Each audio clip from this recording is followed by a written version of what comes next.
I still remember that morning, the kind that should have started with coffee and quiet birdsong.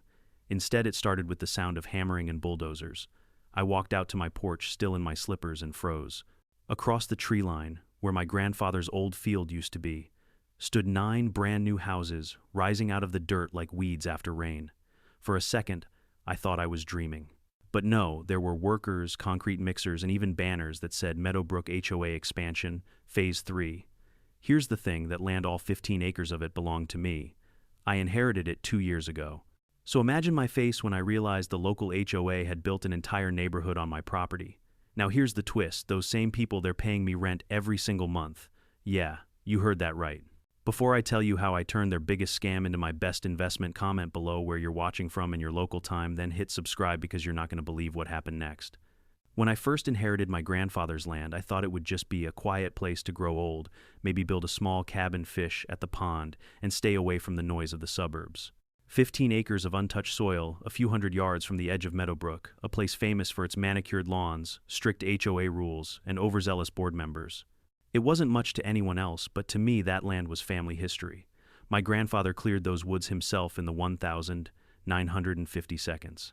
He'd always told me, Tom, land's the only thing they can't make more of. Protect it. And I did. Or at least I thought I did.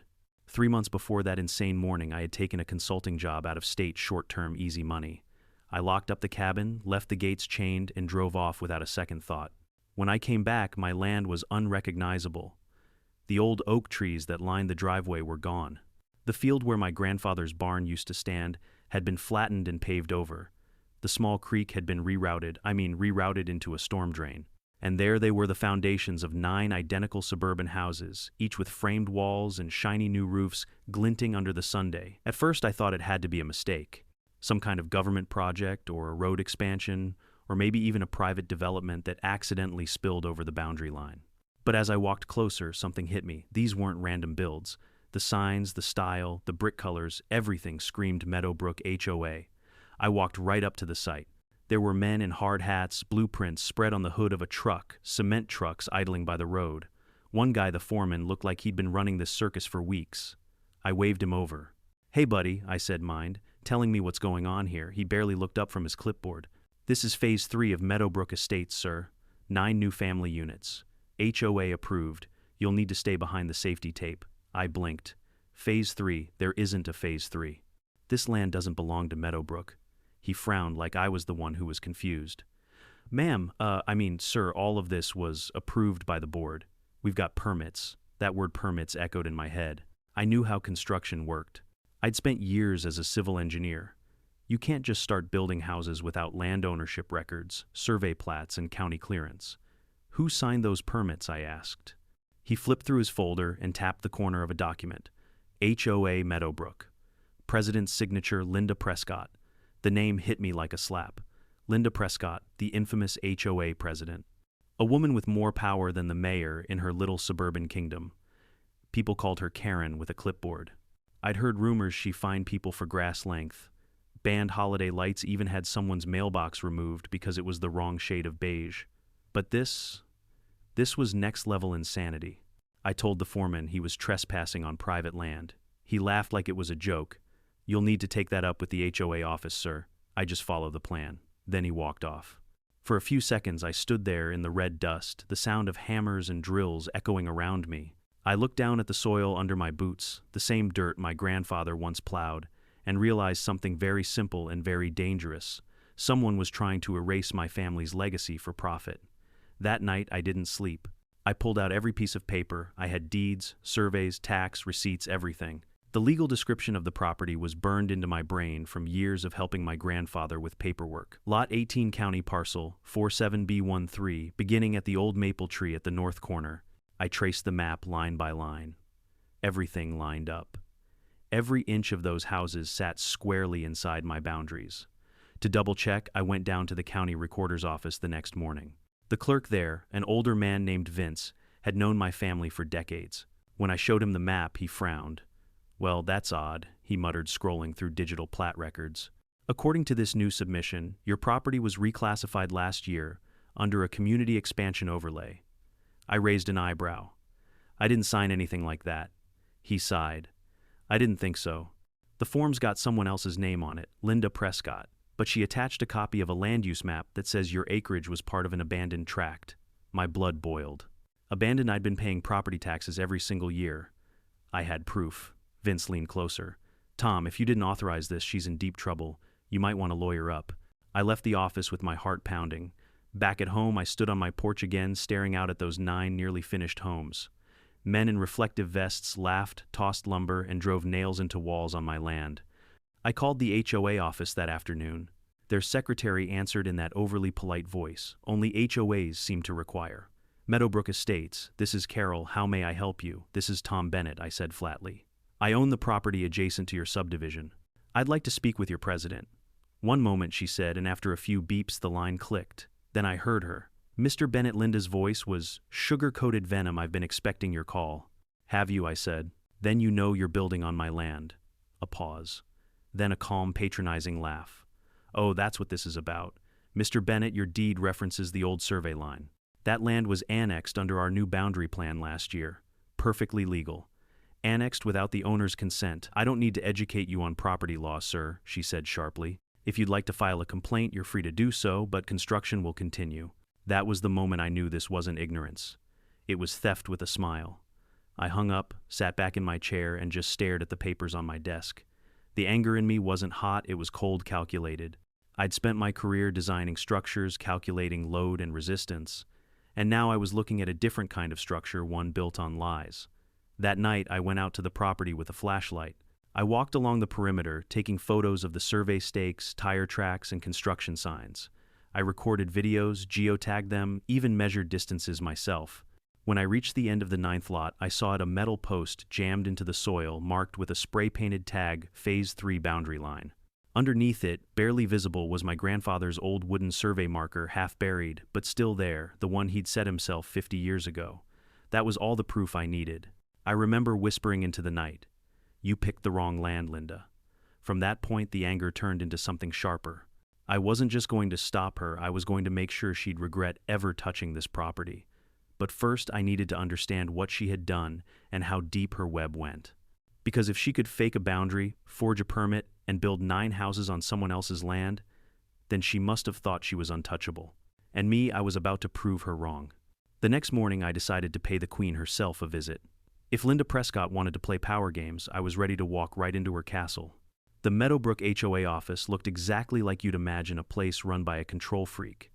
A beige, 2-story building, trimmed hedges, cut into perfect squares, and a parking lot lined with signs that said resident parking only, violators will be towed. Irony never looked so smug.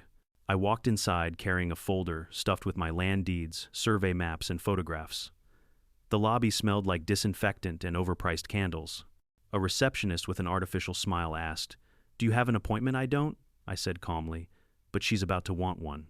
When Linda finally emerged from her office, she looked exactly like the urban legend. Every suburbanite fears short blonde bob, bright pink blazer pearls, and that deadly look that says I've never been wrong in my entire life. Her clipboard was practically glued to her hand. "Mr. Bennett," she greeted me, smiling like a politician on camera. What a surprise. Not as surprised as I was, I replied when I found 9 houses built on my land. Her smile didn't fade. If anything, it got colder. "Oh, that misunderstanding again. You see, that property was rezoned last year as part of the community's expansion plan. I assumed you had been notified." "Notified? You mean the fake survey you filed at the county office?" Linda raised an eyebrow. "Fake? That's a serious accusation." I placed the folder on the table and slid a copy of my original deed toward her. "Not as serious as building multi-million-dollar homes on someone else's property." She didn't even glance at it. "Mr. Bennett, let's be reasonable. The community needs growth. Your land was underutilized, overgrown, frankly. We've improved it. This development will raise property values for everyone. Everyone except me," I said. Linda sighed, tilting her head in mock sympathy. "You don't understand how zoning works. These things happen all the time.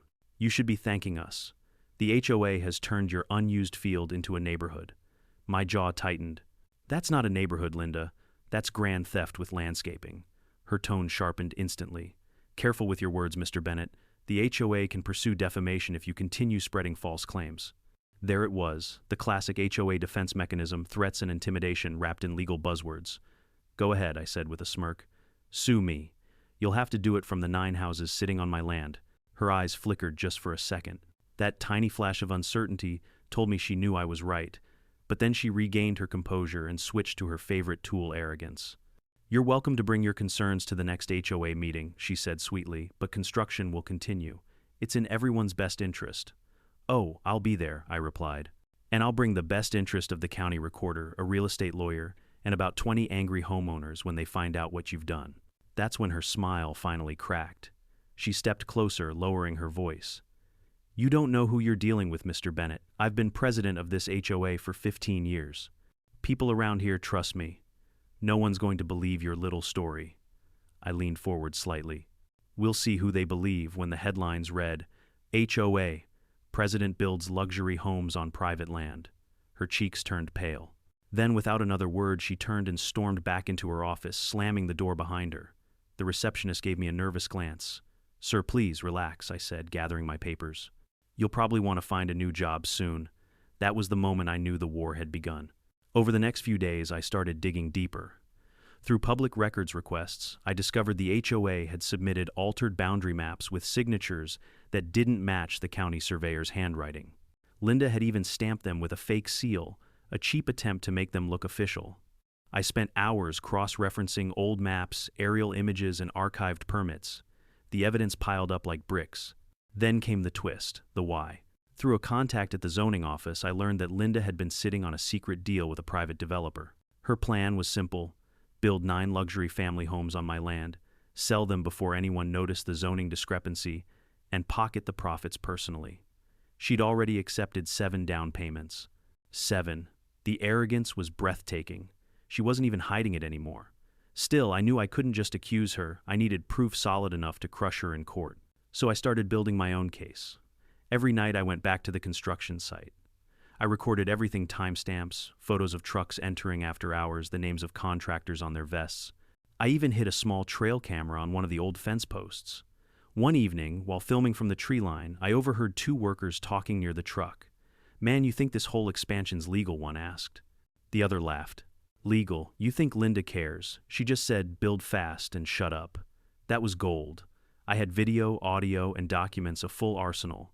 But the real jackpot came from an unexpected source: the residents themselves. One afternoon, I was at the local cafe, and a middle-aged couple sat next to me, David and Rachel Miller.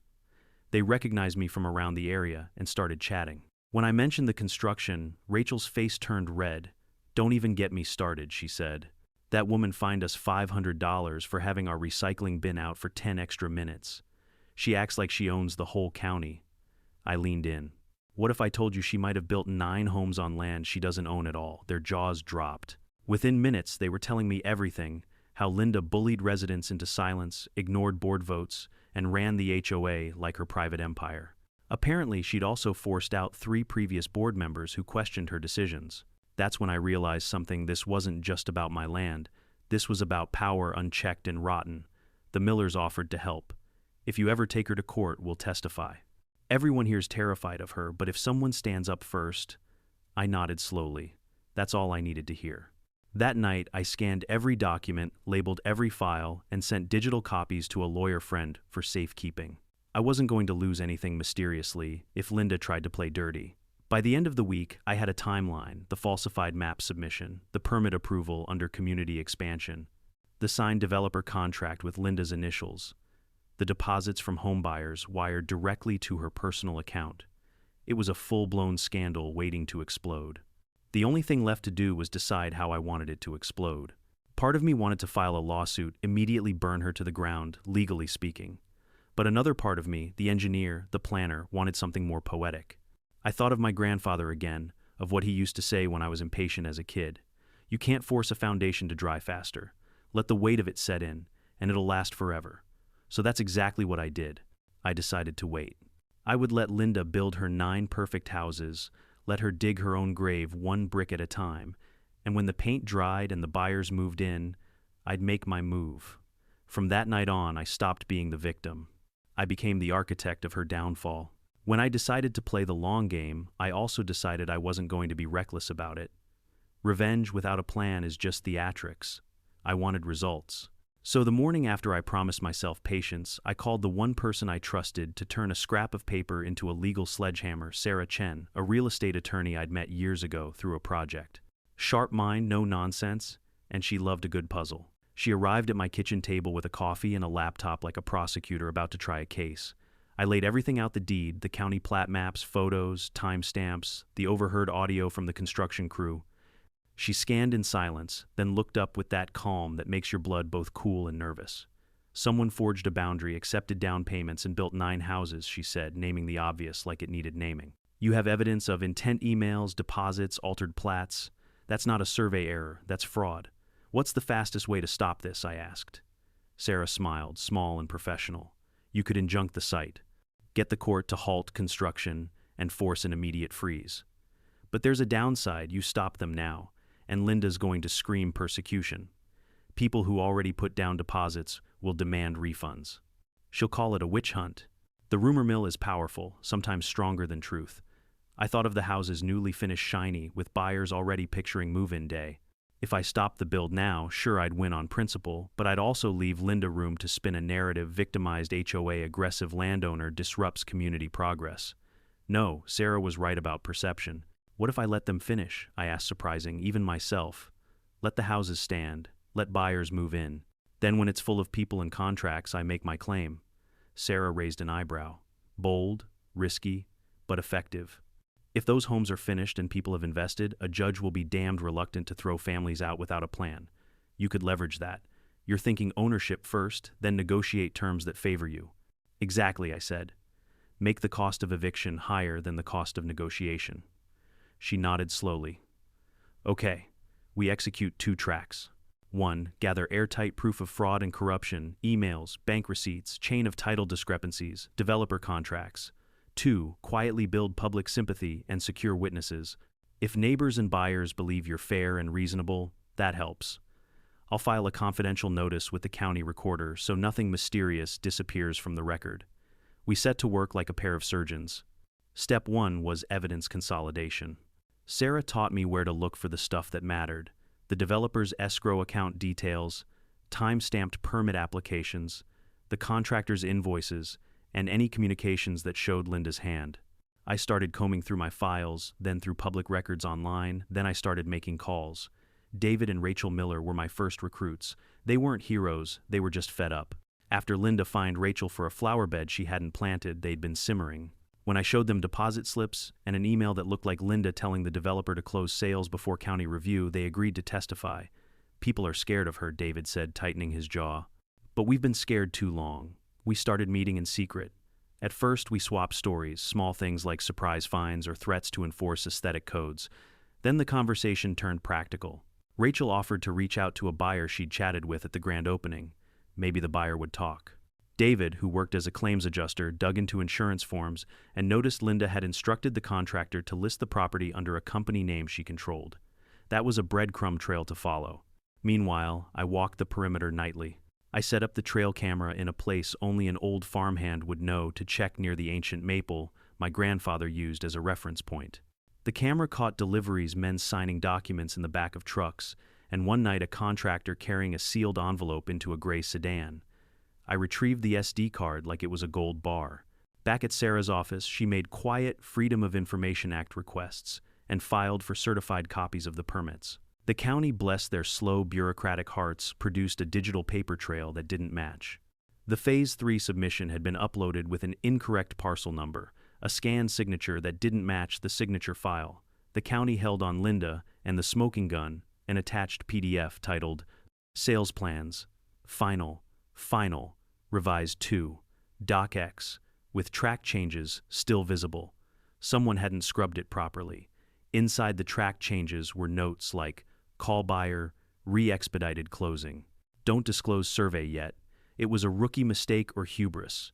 Either way, it was enough. I also got creative. If Linda thought the community would back her, then I needed the community to hear a different voice.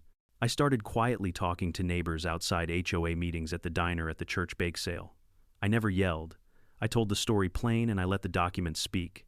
People listened. Once a few voices joined in, especially families who had been burned by arbitrary fines, the narrative shifted.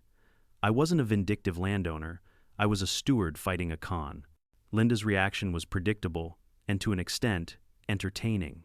She escalated. She put up a sign at the development Meadowbrook Expansion Community First. She held a press-friendly groundbreaking celebration and invited a local real estate blogger to take photos. She leaned into optics, smiles, handshakes, cupcakes, but her emails and the trail camera footage sat like rust under the paint. She also tried the intimidation route. I received an anonymous letter, folded with the perfunctory threat, "Drop it, Tom. This is bigger than you." Her people tried to buy silence contractors' offers to settle with cash, and a late-night message left on my door that someone had taken care of the boundary markers. Someone had indeed tried to rip my grandfather's old wooden peg from the earth, but they did it clumsily, leaving the post splintered and a smear of white paint that matched the back of a Meadowbrook maintenance truck. I photographed the damage, logged the incident with the county, and pasted it into a file she couldn't deny. The most audacious move was a private message from a developer liaison, probably thinking it would intimidate me. "We can make this go away," the message read. "We can compensate. Think pragmatically." My reply was simple. No compensation. Transfer the lots to my name or I'll take what the law allows. Then Linda called. Her voice was cool, the patronizing tone back in place. "Mr. Bennett, I'm trying to resolve this quietly. No need to make waves." Quietly, I laughed. "You built 9 houses on someone else's land. Quiet isn't on the menu." She hung up. By the time the houses neared completion, I had enough evidence to choke a courthouse. Sarah filed a sealed notice with the county flagged suspicious transactions with the State Real Estate Commission and prepared a packet for the buyer's attorney because if buyers were being defrauded, they'd be allies too. I could feel the tempo shift. Linda's smirk was getting tighter. Her moves were faster and sloppier, like someone trying to outrun a collapsing bridge. Meanwhile, my moves were methodical documents, copied witnesses, prepped a public story beginning to form that favored fairness over chaos. And beneath it all, the trap was forming exactly as I'd planned. Let them finish the houses. Let them take the deposits. Let them stand proud at a ribbon cutting. Then when the foundations were set and the mortgage papers sent, I would step into the middle of their parade and hold up a stack of deeds that would not be ignored. I slept better knowing that when everything finally came to light, it wouldn't be a rant against a bully, it would be a legal, undeniable accounting of what had been taken. The difference, I told Sarah, between cheap revenge and justice is evidence. We were stacking evidence like bricks. Now the question was only timing. The houses were almost done. The buyers were almost in. And the next part of this story, the one where I crashed Linda's grand opening like a very patient wrecking ball, was coming up faster than either of us expected. They finished the last roof truss on a humid Tuesday. For weeks, the site had smelled of fresh lumber and drywall dust. Nail guns fired like staccato applause. Delivery trucks came and went. The 9 houses gleamed under new gutters and clean windows, each one staged with tasteful faux plant centerpieces and those little stack of brochures on kitchen counters that scream "Move-in ready." Linda had outdone herself picket fences, a white ribbon across a tiny model home entryway, balloons tied to mailboxes. She wanted the optics to be flawless. She wanted witnesses who would remember the story the way she told it. She booked a local realtor, a real estate blogger, with a camera and 2 community leaders to cut a ceremonial ribbon. The press release called it Meadowbrook Expansion, bringing affordable luxury to our neighbors. I heard about the ceremony through a neighbor's text, grand opening Saturday, 10 a.m. Linda's really going for it. That was all the invitation I needed. On the morning of the event, the street in front of the development was lined with SUVs, folding chairs, and people in 2 bright polo shirts. The developer had set up a small tent with lemonade and tiny sandwiches, astroturfed charm, meant to mask the stink of greed. Prospective buyers wandered through the model home, as if already picturing their furniture. A realtor gestured grandly to the new kitchen island. Linda stood on a little stage, pearls glinting, her smile surgical. I didn't intend to crash the party, not at first. I planned my entrance like a surgeon, plans an incision, precise, calm, and unavoidable. I parked my truck at the end of the road, walked up the gravel drive, and let the noise wash over me. Up close, the scene looked absurd. Balloons trembling in a mild breeze, a ribbon cut with ceremonial scissors that had probably been rented from the party store. Linda saw me before I reached the tent. Her smile flickered, then tightened into a measured expression practiced in front of mirrors. She didn't expect me to be composed. If she'd hoped I'd scream or collapse, she was disappointed. I walked straight up the little aisle between the model homes and the gathered crowd, carrying nothing but a thin leather folder. People glanced at me, some with curiosity, others with the polite discomfort of folks about to witness a public argument. "Good morning," I said into a microphone one of the reporters had left on a folding table. The sound carried oddly. The noise dropped like someone had zipped a bag shut. Linda's hands flew to her chest like an offended duchess. "Mr. Bennett," she said with a breathy, fake warmth. "This is a private event. I thought you'd like to hear a friendly announcement," I said. I opened the folder and slid a set of certified copies across the table until they reached Linda's polished nails. They were simple documents, county certified deed, an old survey from my grandfather's files, and an overlay map showing the exact footprint of those 9 houses squarely within my parcel lines. Someone in the crowd whispered, "Is that his deed?" A murmur ran through the assembled buyers. The realtor's smile stuttered. The blogger's camera lens tilted toward me. "You built 9 houses on my land," I said plainly. "You signed permits under a forged submission. You took deposits for homes you had no legal right to sell." Linda's face, always composed like a wax figure, made a tiny human crack.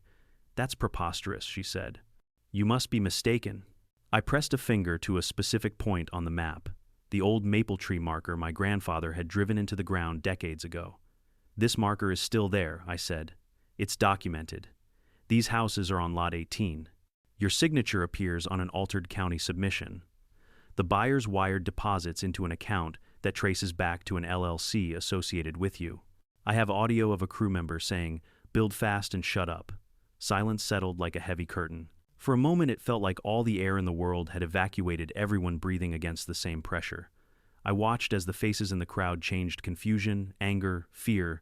The buyers I'd never met looked suddenly very vulnerable. A woman I'd seen earlier admiring a kitchen island grabbed the arm of her husband, whispering, "What are we supposed to do?" Linda's first move was to call security. 2 men in cheap black jackets appeared like stage props. "Sir, you can't do this here," one said. "This is private property." "It's my property," I said. "I think the crowd should know that." "Sir," he started, then stopped when a voice from the crowd cut through. "Wait," said a man holding a baby, one of the buyers, maybe stepping forward. "If this is true, we paid for houses on someone else's land. I want an explanation." Others shouted in agreement. A ripple of outrage moved through the chairs. Linda's composure wavered and then collapsed into frantic damage control. She apologized in that practiced way, fast, loud, and full of words that tried to fill in the silence. "There must be a clerical error," she declared. "We'll investigate it immediately." Several buyers glared at her phone cameras already recording. One woman demanded to see receipts and contracts. The realtor tried to shepherd people inside the model home like a Pied Piper, trying to keep them distracted. A man in a suit, someone from the developer's company, approached me with a forced smile. "We can arrange refunds," he said. "We can work this out privately." I could have accepted that. I could have demanded refunds, civil litigation, or punitive damages. But the strategy I and Sarah had cooked up weeks before, let them finish, let the community invest, then leverage that investment, was working. The more people emotionally tied to those houses, the more leverage I'd have to force a settlement that protected the buyers and gave me the upper hand. "How about this?" I said, turning to face the crowd. "These families didn't know they were being lied to. I'm not in the business of evicting people from houses they thought were legally theirs, but I am in the business of justice. I want this resolved in a way that doesn't ruin innocent buyers." Phones came up everywhere, the clicking of camera shutters like a dozen tiny trumpets. Someone started a live feed. The narrative was changing in real time, from Linda's staged glamour to the darker story of forged papers and secret accounts. By the time I left the event, the local blogger's feed had thousands of views and more than 100 angry comments. The buyer who demanded receipts approached me as I walked toward my truck.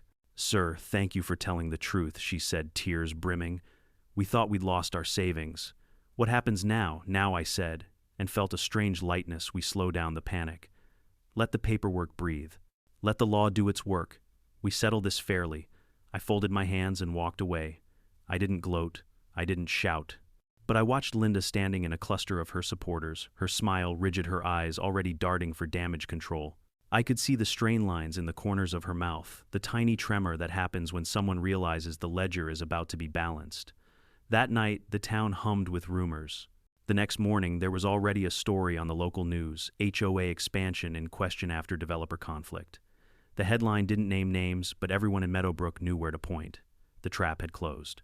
The houses stood finished, glossy and whole. The buyers had keys in their hands, hopes in their hearts, and now a growing suspicion. Linda had staged the perfect celebration, and in doing so, she had given the community witnesses, paperwork, and public witnesses to the moment when the truth arrived. I had wanted it obvious. I wanted the people affected to see it with their own eyes, to feel the betrayal. That would make them my allies later when the law did its work. My long game had created a stage and a cast. All that remained was to bring the script to the courthouse. The Monday after the so-called grand opening, Meadowbrook looked like a storm had passed, not a physical one, but a social hurricane. Buyers were furious. Contractors refused to show up for warranty work. The HOA message board, normally filled with cheerful posts about yard sales and pet photos, had become a courtroom of accusations. And right in the middle of it all sat my letter, 9 copies of it certified, and stamped hand-delivered to Linda, the developer, and every single new homeowner. The message was short, precise, and devastating. Dear occupant, the parcel upon which your home sits is legally titled to Thomas Bennett. You are currently residing on private property without authorization. You have 2 options: cease occupancy and remove all structures within 60 days. Enter negotiation for tenancy under the rightful owner. Failure to respond constitutes trespass. T. Bennett, no threats, no emotions, just law in black ink. By noon, the HOA office phone must have melted from all the calls. Buyers demanded answers. One man drove straight to Linda's house and banged on her door until a neighbor called the sheriff. The story hit local TV. By evening, homeowners discover their new houses may be built on wrong land. Linda tried to spin it, of course. She went on camera outside her pastel brick house pearl necklace, trembling under studio lights. This is a misunderstanding, she said. Our development was fully approved. We're cooperating with county officials to clear up a clerical error. Clerical error, my foot. Meanwhile, Sarah filed formal complaints with the State Real Estate Commission and the County Zoning Board. Each came with its own stack of attached evidence: the altered plats, the bank deposits, even screenshots of the developer's contracts where Linda had inserted her LLC. When the investigators arrived, they didn't come quietly. County trucks rolled into the neighborhood, workers with clipboards marking boundary lines, survey drones buzzing overhead like flies. Neighbors peeked through blinds as orange tape appeared around the new homes. Someone snapped a photo of the scene, and within hours it was online with the headline, HOA Queen's Empire under investigation. That night I got a call from Linda herself. Her voice wasn't honeyed anymore, it was sandpaper. You think you've won, Bennett, she hissed. You've destroyed innocent families. You're going to pay for this in court. I kept my voice calm. You built 9 houses on stolen land. The families didn't destroy themselves, you did. You're a cruel man, she spat. You could have kept this quiet. We could have worked something out. I tried quiet, I said. You ignored quiet. She hung up, but not before muttering something about making calls at the county. I almost laughed. She still believed she had influence left. 2 days later, the first court hearing was scheduled. An emergency injunction Linda filed to halt harassment and interference. The courthouse lobby smelled like panic and perfume. Linda arrived in a beige pantsuit with a lawyer who looked barely out of law school. I walked in wearing jeans, boots, and a calm expression that probably annoyed her more than any insult could. Inside, the judge, an older man with patience worn thin from HOA drama, adjusted his glasses. Mrs. Prescott, you are asserting ownership over land deeded to Mr. Bennett. Linda's lawyer stammered something about boundary discrepancies and historical annexation. The judge turned to me. Mr. Bennett, do you have proof of your claim? I slid the packet across the bench: deeds, tax, receipts, surveys, timestamp satellite imagery, even my grandfather's notarized record from 1974. It was a massacre, polite, silent, and legal. The judge's gavel came down. The burden of proof falls on Mrs. Prescott. Until verified otherwise, the property remains in Mr. Bennett's name. Construction or sale activity on said land is hereby suspended. Linda's shoulders stiffened. The HOA's lawyer tried to protest, but the judge cut him off. Counselor, when you find a case precedent where someone can accidentally build 9 houses on private land, let me know. I didn't smile, but I wanted to. Within days, HOA board members started jumping ship. One by one, they resigned, citing personal reasons. Rumor said some of them had received subpoenas. The developer's company froze all accounts tied to the project and sent out formal letters of suspension pending investigation. The whole machine Linda had built, the illusion of control, the web of favors, started unraveling like cheap thread. But here's the funny part, I didn't have to lift a finger. The truth did the heavy lifting. Still, Linda wasn't done trying. Late one night, a silver Lexus parked near my gate. I went out with a flashlight and found an envelope taped to the post. Inside was a handwritten note. Tom, let's end this. I can make it worth your while. $250, 0 inches cash. You sign over a lease exemption, and we forget the rest. No one gets hurt. A bribe delivered like a peace offering. I kept it as evidence. Sarah's face when I showed her was priceless. She actually wrote this in ink blue ballpoint, I said. With a heart over the I in her signature, Sarah shook her head. We're adding extortion and bribery to the file. At that point, it wasn't even anger. I felt just a kind of grim amusement. Watching someone dig their own grave, one shovel of arrogance at a time, can be disturbingly satisfying. By the time the formal trial date arrived, Linda's house looked deserted. The manicured lawn was overgrown, the HOA logo peeled off the office door. I almost felt sorry for her, almost. The courtroom that day was packed. Reporters sat shoulder to shoulder, cameras rolling. The buyers, now organized as a group, sat behind me. David and Rachel were there too, quietly smiling. Linda's lawyer tried to argue technicalities, jurisdiction, survey, misprints, clerical intent, but the judge wasn't buying any of it. The county surveyor himself testified that Linda's map had been digitally altered. The bank records showed transfers to her private account labeled consulting fees. When Sarah presented the note offering me a bribe, the courtroom gasped. Linda closed her eyes like she'd just realized the game was over. The judge ruled in under 20 minutes. All 9 houses as fixtures on the land are property of the rightful landowner, Thomas Bennett. Furthermore, the court ordered the HOA to compensate for legal fees and damages caused by fraudulent use. I remember the silence that followed, not celebration, not chaos, just the sound of inevitability landing. Outside the courthouse, the buyers surrounded me. What happens to us now? One asked. You'll stay, I said. I'm not taking anyone's home. You'll sign fair rental agreements. You'll pay me, not her. There were tears, some of relief, some of disbelief. A few hugged me. Someone whispered, "You're not like her." That meant more than any judgment could. That evening I sat on my porch watching the sunset burn gold across those 9 rooftops. The phone buzzed Sarah again. "Congrats, landlord," she said. "What are you going to do with 9 houses?" I chuckled. "Collect rent. Maybe hang a sign that says, 'Built by greed, owned by karma'?" She laughed. "You've got a way with words, Tom. But remember, you earned this the hard way." And she was right. The HOA's empire was gone, Linda's reputation buried under court filings and scandal headlines, and my land, my grandfather's land, stood free and profitable again. Still, I wasn't gloating. Revenge wasn't the victory. Ownership was. That night, as the cicadas sang outside and the cool wind swept through the fields, I opened a new bank account labeled Meadowbrook Rental Income. The first deposits would come soon enough. And somewhere in the quiet dark, I could almost hear my grandfather's gravelly laugh saying, "Told you, boy, land's the only thing they can't make more of." The news broke before I even had time to drive home from the courthouse. My phone buzzed nonstop calls from reporters, texts from neighbors, and one particularly dramatic voicemail from a local radio host who wanted to get the exclusive from the man who outsmarted the HOA. I ignored them all.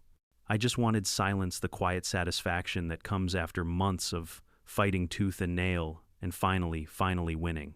But as it turns out, winning a war of paper doesn't end when the judge bangs the gavel. It's what happens after that separates the smart from the spiteful.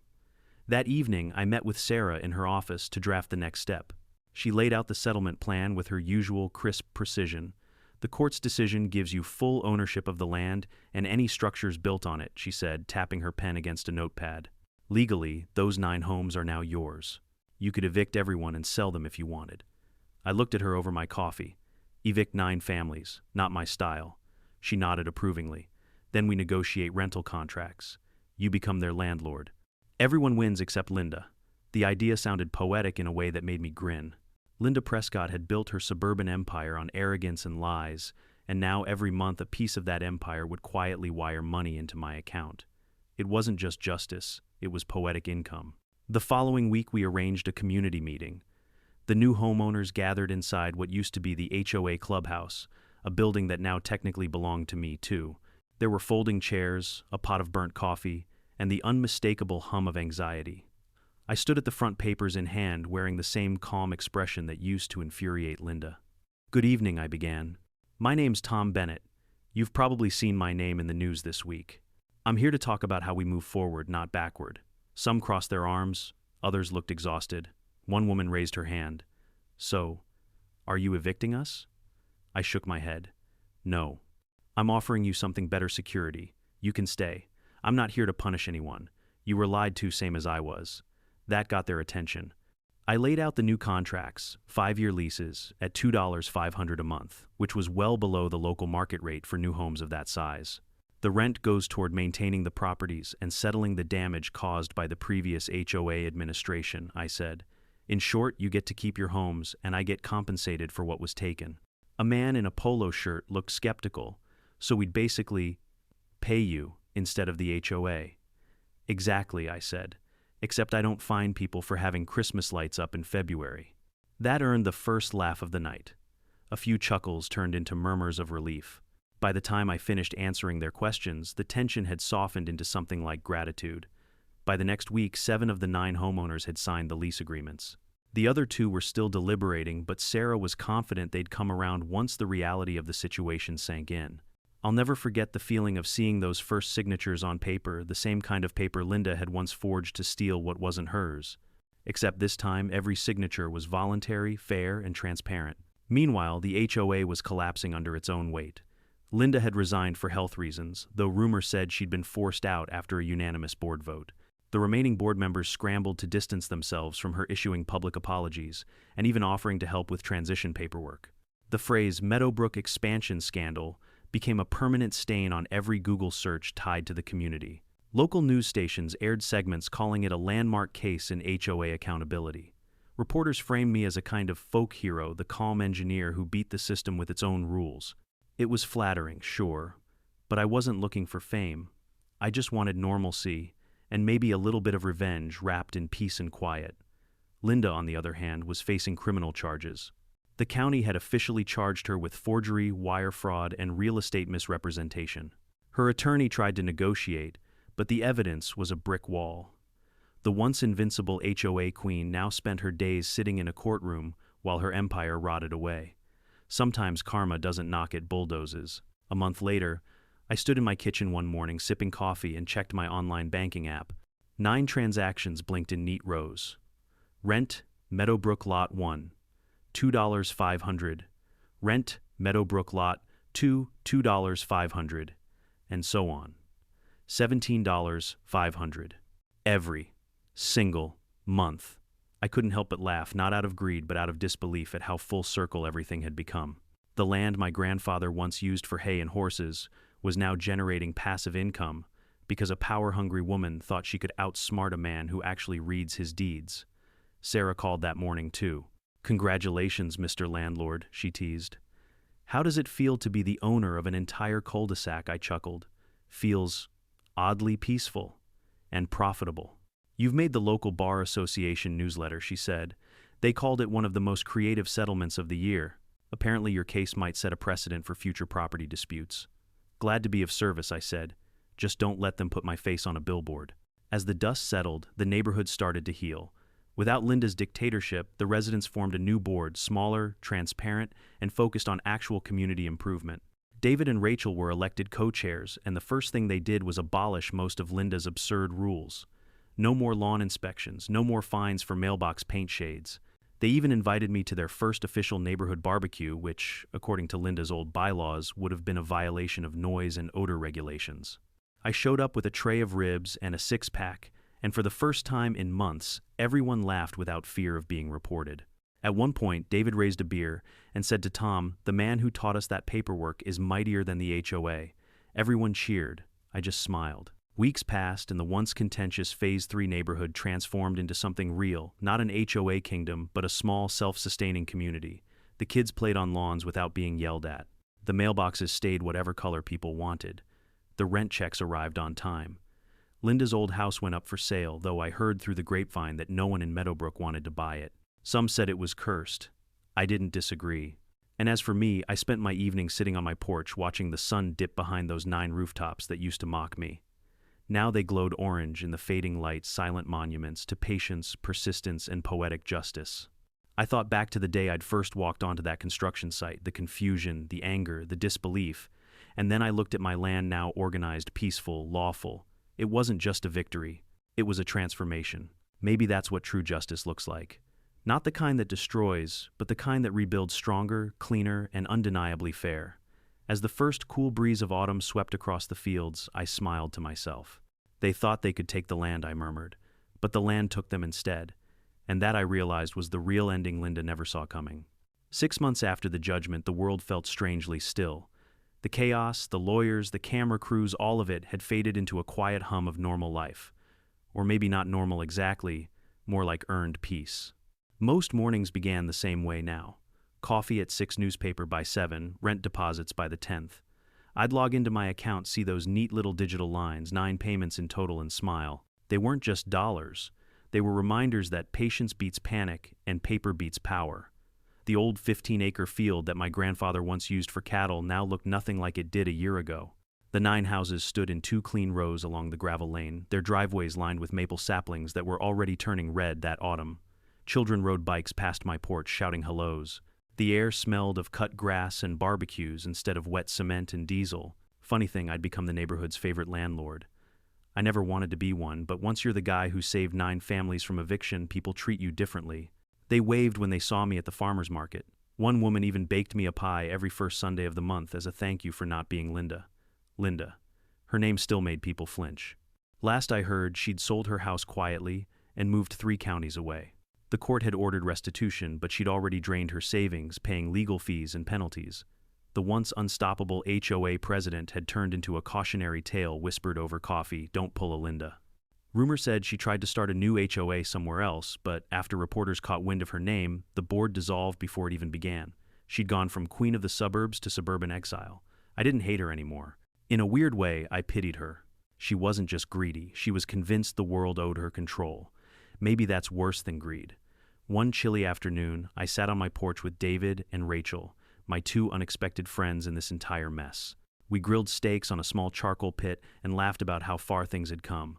David held up his beer and said, 6 months ago this street was a war zone. Now it feels like a neighborhood again. Rachel nodded. You could have kicked everyone out. You didn't.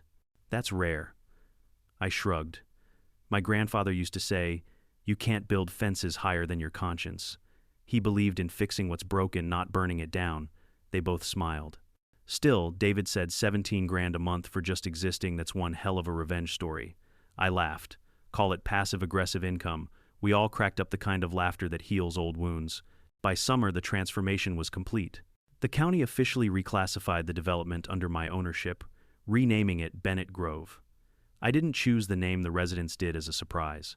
They even installed a wooden sign at the entrance. Welcome to Bennett Grove, community built by mistake, saved by patience. I nearly choked on my coffee the first time I saw it. They also invited me to their new Community Appreciation Day, which was really just an excuse to throw a massive barbecue and laugh about everything we'd survived. The kids made handmade thank you Tom banners. There was music, food, and not a single HOA fine in sight. At one point, a middle-aged man came up to me, one of the homebuyers I hadn't spoken to much before. He shook my hand and said, I thought you'd be bitter, but you're probably the calmest man I've ever met. I smiled. That's because bitterness is expensive. Patience pays rent. The truth is, wealth wasn't what I'd been chasing. What mattered most was reclaiming the story, my family's land, my name, my peace. The houses were just the physical proof that I'd done it right. Still, I couldn't help but appreciate the irony. The HOA that tried to bury me under bureaucracy had accidentally built me a retirement plan. Each month's rent went into a separate account. From that, I funded a few personal projects, things I'd always put off. I built a small lakeside cabin at the far end of the property, the one my grandfather always dreamed of. It had cedar walls, a wide porch, and an old rocking chair where I spent my evenings watching the light change over the water. I planted fruit trees, apple, pear, cherry, not for profit, just because it felt good to grow something real again. Sometimes the new residents would visit. The kids helped me plant the trees, chasing each other around with watering cans. On weekends, David would come over to fix something, and Rachel would bring her famous potato salad. It wasn't just property anymore. It was community. A few months later, I got a letter from the County Board of Planning. At first, I thought it was another bureaucratic headache, but when I opened it, my jaw dropped. A developer, not the same crooks as before, had offered to buy the entire property, including all 9 houses, for triple its market value. Apparently, Bennett Grove had become prime real estate because of all the media attention. They wanted to turn it into a heritage, smart neighborhood. Triple. I read the offer twice, then folded it neatly and stared out the window for a long time. It wasn't about greed. It was about legacy. I thought of my grandfather, of all those years he worked this land, of how I'd fought to protect it. Selling would be practical and poetic in a way. Linda's empire had tried to steal from me, and now her very failure had made the land more valuable than ever. A week later, I signed the deal. After all taxes and fees, I walked away with a multi-million-dollar check and zero debt. The buyers shook my hand and said, "Mr. Bennett, it's been an honor working with someone who understands patience." I smiled. Patience is what built this place, literally. When the new owners took over, they invited me to cut the ribbon at the ceremony. I stood there, scissors in hand, surrounded by cameras again, but this time it was different. There were no lies, no forged maps, no fake boundaries. Just clean lines, honest work, and the faint smell of barbecue drifting from somewhere down the street. As the ribbon fell, I felt something loosen in my chest. Closure. That night, I returned to my cabin by the lake. The water rippled under the orange glow of dusk.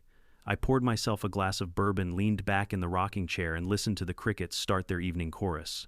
I thought about everything that had happened, the lies, the lawsuits, the laughter that came after. I realized I didn't just win a case, I'd rewritten a story. The same land that had nearly been stolen had now become the foundation for my freedom. The same woman who thought she could crush me had unknowingly built my fortune. Somewhere out there, Linda was probably still fuming, still blaming the world for her fall. And maybe that's the difference between us. She fought to own people. I fought to protect what was mine, and somehow ended up with both peace and profit. I smiled to myself and whispered, "You did good, Grandpa. You really did." The moon rose over the water, silver and perfect. The reflection shimmered across the surface like a mirror of everything that had come full circle. And for the first time in years, I didn't feel angry or proud or vindicated, just content. Because sometimes karma doesn't hit hard, it just pays rent on time. If there's one thing this entire ordeal taught me, it's that patience and proof are stronger than rage and noise. When the HOA took my land, my first instinct was to fight fire with fire, to yell, to threaten to tear everything down. But anger burns fast. Paperwork lasts forever. In the end, I didn't win because I was louder. I won because I was right, and because I never let them drag me into their chaos. What Linda tried to steal with arrogance, I reclaimed with calm. Every signature, every record, every photograph, they were bricks in a wall of truth that no one could knock down.